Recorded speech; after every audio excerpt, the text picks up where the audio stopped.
Ayun guys. Island eh. May dinosaur ba yan? Wala ah. Dali pag after namin dito, 2 PM kasi, time check tayo, 12:30. Checking kami doon sa hotel. Malapit lang naman dito. Yeah. Panday kami doon. Tapos diretso na kaming Tarlac, papuntang Bigan. Wala. Basta kahit anong madaanan namin, pero ang destination namin, Big Ilocos talaga. So after Bigan, pwede kami magpagudpod malayo. So let's see, depende yan. Pero ang target namin, Bigan talaga, sure yun. Kasi naka-check-in na kami doon 2 days. Depende, pag di napagod. May booking na kami doon. Ayun. Hindi ka kita. Dinaanan na namin to, sayang kasi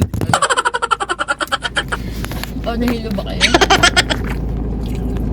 Mas nahilo. on the way na eh. Kaya sayang kasi hindi mapupunta kami. Hindi na tayo.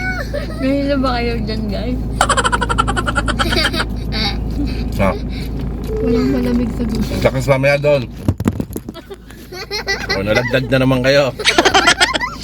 Kita kasi mamaya doon ha. Nalagdag na naman kayo. Parang yung bubong natin open na. Nilalaglag nyo eh.